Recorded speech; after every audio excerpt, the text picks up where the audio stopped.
Welcome to Bitcoin World Media, जहां हम करेंगे क्रिप्टो की बात आपके साथ। नमस्ते। आज हम जरा बात करेंगे भारत में चल रहे कुछ ऑनलाइन ट्रेडिंग प्लेटफॉर्म्स की, हाँ। जिन पर आजकल जांच एजेंसियां काफी नजर रखे हुए हैं। अच्छा, क्यों? कुछ गड़बड़ है क्या? जी, इन पर आरोप लग रहे हैं मनी लॉन्ड्रिंग के, मतलब गैर कानूनी पैसे को ठिकाने लगाने के। हैं? कई रिपोर्ट्स भी आई हैं इस पर। ओहो, मनी लॉन्ड्रिंग। ये तो बड़ा मामला है। तो चलिए समझते हैं जरा इन रिपोर्ट्स को। ऑक्टाएफएक्स से शुरू करें। सुना है बड़ा अमाउंट है इसमें। हाँ, बिल्कुल। देखिए, अधिकारियों का कहना है कि सिर्फ पिछले 9 महीनों में ही ऑक्टाएफएक्स ने करीब 800 करोड़ रुपए, मतलब लगभग 96 मिलियन डॉलर का अवैध पैसा प्रोसेस किया है। 800 करोड़ सिर्फ 9 महीने में? जी हाँ, और इनका सेटअप भी काफी फैला हुआ लगता है।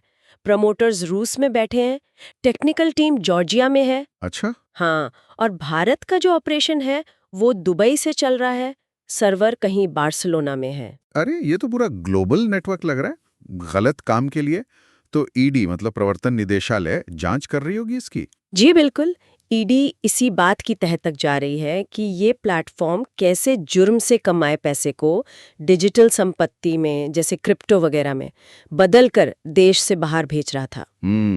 और क्या कुछ एक्शन हुआ है? मतलब कुछ रिकवरी वगैरह? हाँ, एक्शन तो हुआ है। ईडी ने करीब 172 करोड़ रुपए की संपत्ति अटैच की है, मतलब जब्त की है। 172 करोड़, ये काफी बड़ी रकम है।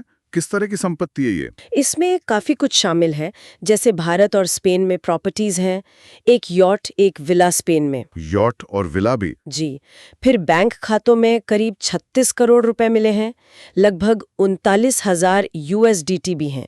ये एक तरह की डिजिटल करेंसी है जो डॉलर से जुड़ी होती है। अच्छा, यूएसडीटी भी? हाँ, और जमीन है, और करीब 80 करोड़ के डीमैट होल्डिंग्स भी हैं, मतलब शेयर्स वगैरह जो डिजिटल फॉर्म में होते हैं। तो पैसा काफी चालाकी से अलग अलग जगह लगाया गया था। बिल्कुल, यही तरीका होता है। बट क्या ये सिर्फ ऑक्टाएफएक्स ही है जो ऐसा कर रहा है, या ये प्रॉब्लम और भी बड़ी है? नहीं, देखिए, ऑक्टाफिक्स अकेला नहीं है। ईडी कई और प्लेटफॉर्म्स को भी देख रही है। अलग अलग शहरों में इनके खिलाफ पुलिस में एफआईआर भी दर्ज हुई हैं। जैसे कौन से नाम है? जैसे बेंगलुरु में पावर बैंक नाम का एक प्लेटफॉर्म है, कोलकाता में angel one, TM traders, Vivaan ली, कोची में ज़ारा एफएक्स, ये कुछ नाम है। यानी ये समस्या काफी फैली हुई है। एक और नाम मैंने सुना था, बिरफा आईटी, उसका क्या मामला है? हाँ, बिरफा आईटी का केस भी बहुत बड़ा है। जांच में पता चला है कि इस फर्म ने एक ब्रोकर की तरह काम किया और क्रिप्टो का इस्तेमाल करके, सोचिए, करीब 4818 करोड़ भारत से बाहर भेजे। 4,818 करोड़? जी, ज्यादातर पैसा हांगकांग और कनाडा भेजा गया, अपनी ही कंपनियों को। अच्छा, अपनी ही कंपनियों को? हाँ, और ये पैसा कैसे भेजा गया? या तो इंपोर्ट के झूठे बिल दिखाकर जिनकी कीमत कम बताई गई, या फिर सीधे अपराध की कमाई को क्रिप्टो के जरिए लॉन्डर करके। कभी कभी हवाला का भी इस्तेमाल हुआ। हवाला नेटवर्क का भी? मतलब पुराने और नए दोनों तरीके इस्तेमाल हो रहे हैं। बिल्कुल। ये आंकड़े तो सच में डराने वाले हैं। क्या कोई अंदाजा है कि ये ऑनलाइन धोखाधड़ी भारत में कुल मिलाकर कितनी बड़ी हो रही है? आंकड़े बेहद चिंताजनक हैं, सच कहूं तो।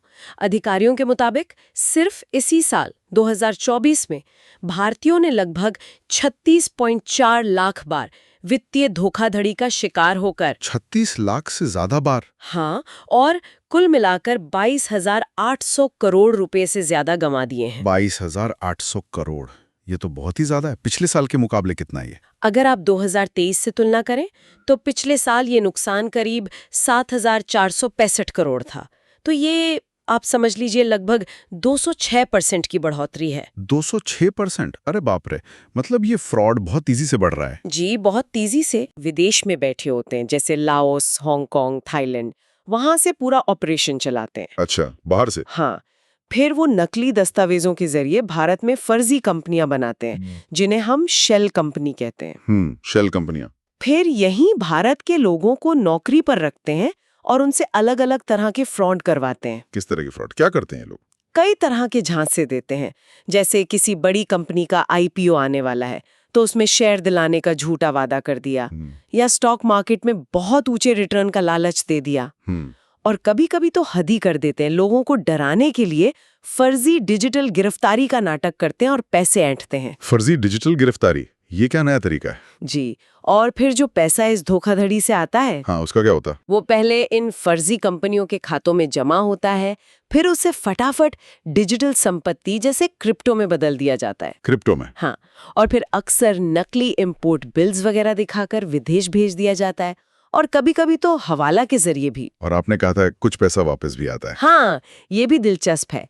कुछ पैसा वापस भारत के स्टॉक मार्केट में लगा दिया जाता है, एक तरह से साफ निवेश के तौर पर, ताकि वो काला धन सफेद दिखने लगे। बाप रे, मतलब पूरा एक चक्कर बना रखा है इन्होंने तो। टेक्नोलॉजी, शेल कंपनियां, हवाला, सब मिला जुला है। बिल्कुल, बहुत ऑर्गेनाइज तरीके से होता है ये सब। एक सवाल है जो शायद कई लोगों के मन में होगा। पूछिए। क्वेश्चन, क्या ये जो ऑक्टा एफएक्स जैसी कंपनियां हैं, ये सिर्फ ऑनलाइन ट्रेडिंग का ही धोखा देती हैं या कुछ और भी करती हैं? आंसर नहीं, जैसा हमने अभी बात की, रिपोर्ट्स तो यही बताती हैं कि इनका काम सिर्फ ट्रेडिंग तक सीमित नहीं है।